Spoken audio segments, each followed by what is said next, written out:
এই যে নবাবজাদা, দয়া করে ঘুম থেকে ওঠ, কত বেলা হলো খেয়াল আছে? ওঠ।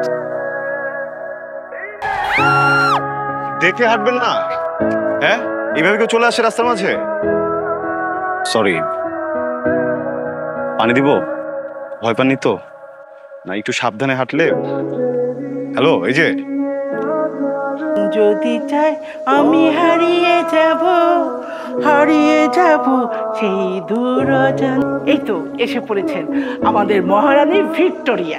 একটু এই একটু কি, ঘড়িতে দেখতো কয়টা বাজে? কোন ছেলের সাথে ঘুরতে গিয়েছিলি?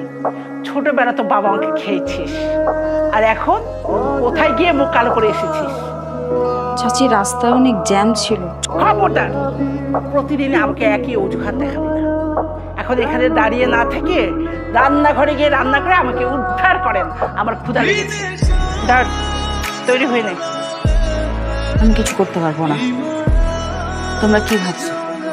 তোমরা আমাকে যখন যেটা বলবো আমি সেটাই শুনবো? হ্যাঁ, এতদিন শুনে আসছি, আর না একজনকে ধরে নিয়ে আসছো আমাকে বিয়ে দেওয়ার জন্য। আমি তো রাজি না। আমার মতামত তো তোমরা একবারও নাও নাই। কি ভাবছো আমি কিছু বুঝি না? আমার বাবার সম্পত্তি সবকিছু নেওয়ার জন্য এগুলো করতেছো তো না? কি বললি তুই? তোর এত বড় সাহস! তুই কলম লেখাপড়া করেছিস, এই জন্য নিজেকে কি ভাবিস? হ্যাঁ শোন, তুই মনে করিস না তোকে আমরা ভয় পাই। তোর চাচা কাছে কাজে রাখতে ঠং না করে শাড়িটা পরে তৈরি হয়ে নে। আর যদি তৈরি না হোস, কিভাবে তৈরি করতে হয় সেটা খুব ভালো করে জানছে।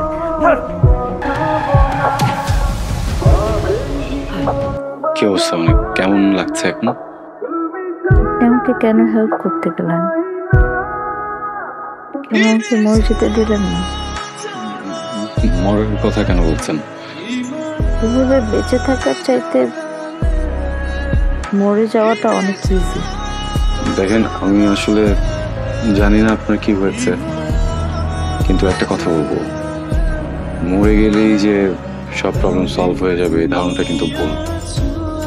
আমার মনে হয় কেউ যদি বেঁচে থেকে নিজের প্রবলেমগুলোকে ফেস করে, প্রবলেমগুলোর সম্মুখীন হয়,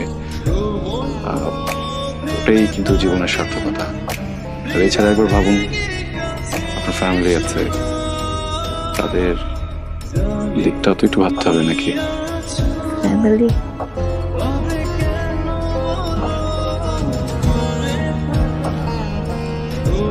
ফ্যামিলির জন্যই তো আমার এই অবস্থা।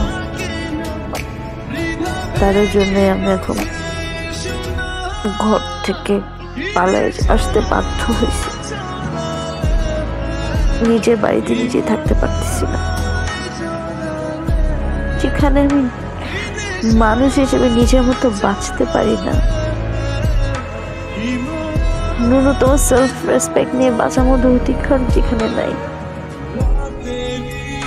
আমার মতামতের কোনো ভ্যালু যেখানে নাই, সেখানে থেকে কি হয়? আপনি মার সাথে ঘুমাবেন নাকি মার রুমেই থাকবেন? প্রবলেম নেই তো না? না।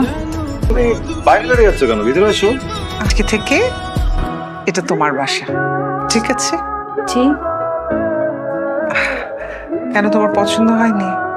না, পছন্দ হয়েছে আন্টি, কিন্তু আন্টি আমাকে বলা যাবে না। কি বলে ডাকবো তাহলে? ম্যাম? আরে না, ম্যাম না, মা বলে ডাকবে। পারবে ডাকতে? আরে তুমি কাঁদছো কেন? শোনো, লক্ষ্মী মেয়েরা কান্নাকাটি করে না। কাজল না বাসা থাকতে থাকতে খুব বোর হয়ে গেছে বাবা, ওকে একটু বাইরে থেকে ঘুরে নিয়ে আয়, মনটা ভালো হবে।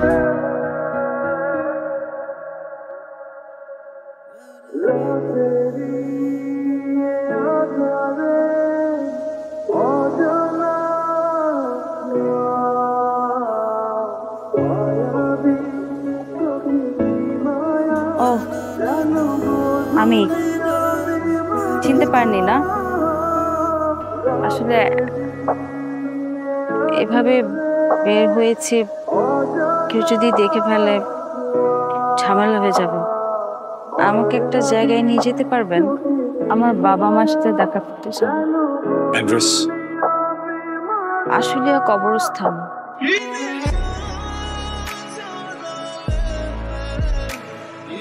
আপনি তাহলে বাসে যান। তাহলে বাসায় যান মানে আপনি বাসে যাবেন না? আমি আসবো, আমার একটা কাজ আছে, ওটা শেষ করে তারপর আসবো। হ্যাঁ, তাহলে চলেন না একসাথে শেষ করে বাসে যাই। না না, আপনি অনেক কষ্ট করেছেন, আপনাকে অনেক অনেক কষ্ট দিয়েছি, আর দরকার নেই। প্লিজ আপনি যান আন্টির কাছে, আন্টি আপনি নিশ্চয়ই আপনার জন্য অপেক্ষা করছে। জি আমার কাজটা শেষ করে চলে আসবো। ঠিক আছে, আপনি অনেক মহৎ, আমি অ্যাপ্রিশিয়েট করছি। লজ্জা করলো না এই বাড়িতে আসতে?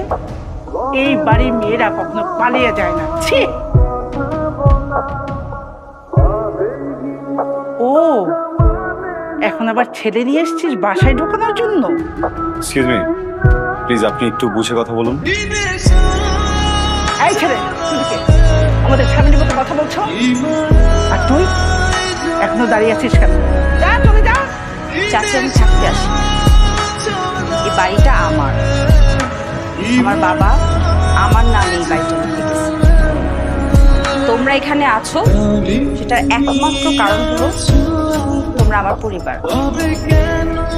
পরিবারের কাজকর্ম, পরিবারের ব্যবহার যদি এরকম হয়, সেই পরিবারকে 1 মিনিটের মধ্যে বাড়ি ছাড়া করতে কিন্তু আমার সময় লাগবে না। অনেক অনেক কথা শুনেছি তোমার, অনেক কিছু সহ্য করেছি আমি।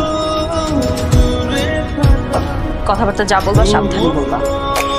আমি আমার কিছু জিনিস নিতে আসছি। চলো। আমি একজন মানুষকে খুব ভালোবাসি, তাকে প্রথম দেখেছিলাম বাস স্ট্যান্ডে। বউ খাবো একটা মেয়ে, বাসের জন্য অপেক্ষা করছি। আসলে আমি তাকে পুরোপুরি ভাবে দেখিনি, জাস্ট চোখ দুটো দেখা যাচ্ছিল। অসম্ভব সুন্দর, মায়াবী, আরাম। আমি এরপর থেকে ওই মেয়েটাকে ফলো করা শুরু করি, কিন্তু কখনো সামনাসামনি গিয়ে কথা বলি। মনে হচ্ছিল এমন একজন মানুষকে আমি গিয়ে যদি আমার ভালোভাবে কথা বলি, ওনার ভালো নাও লাগতে পারে। তাই দূর থেকে দেখতাম। একটা মজার বিষয় কি জানেন? যতবারই নিজের ইচ্ছাকে পাত্তা দিতে গিয়ে এক কদম তার দিকে আগানোর চেষ্টা করেছি, ততবারই নয় মানুষটা কেন যেন গায়েব হয়ে যেত। আমার বাস্তব জীবনেও আর আমার স্বপ্নেও। হঠাৎ করে একদিন ওই মানুষটা বোরখা ছাড়াই আমার সামনে চলে আসে। ভাগ্যের পরিহাস দেখেন, শুধু চোখ দেখে যে মানুষটাকে এত ভালোবেসে ফেলেছি, পুরো চেহারা দেখে মানুষটাকে আমি চিনতে পারিনি।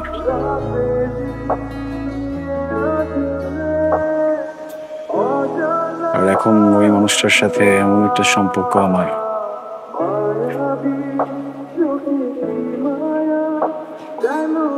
চাইলেও তাকে অনেক কিছুই বলা সম্ভব না, কোনোভাবেই সম্ভব না।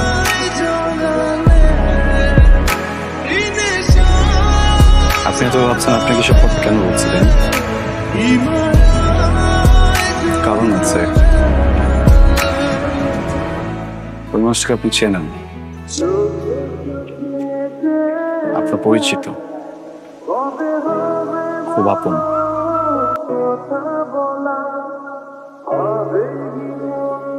আমার ভালোবাসার মানুষ, ভুল ভাববেন না। আপনাকে এই কথাগুলো বলার কারণ হচ্ছে আমি আজকে জানতে পেরেছি এই মানুষটাই আপনি। বা এতদিন আমি আপনার জন্য যা যা করেছি কোনোটাই জেনে করিনি, পুরোটাই কাকতালীয়ভাবে করেছি। আসলে মানসিকভাবে আমি ওই জায়গাটাতেই নাই যেখানে আমি এই সমস্ত ব্যাপার নিয়ে ভাববো বা চিন্তা করব। কিন্তু আপনাকে আমি ভীষণ পছন্দ করি একজন মানুষ হিসেবে। আপনি মা যদি দুজনে এই যে সুন্দর ছোট্ট ভালোবাসার একটা জায়গা, এখানে অনেক আরাম, অনেক শান্তি। আপনারা দুজনে চমৎকার মানুষ।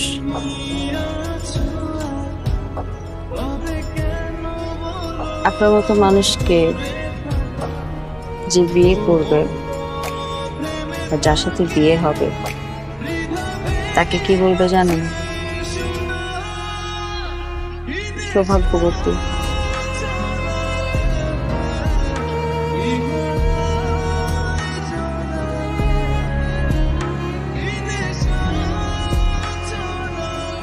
আপনি আমাকে বিয়ে করবেন?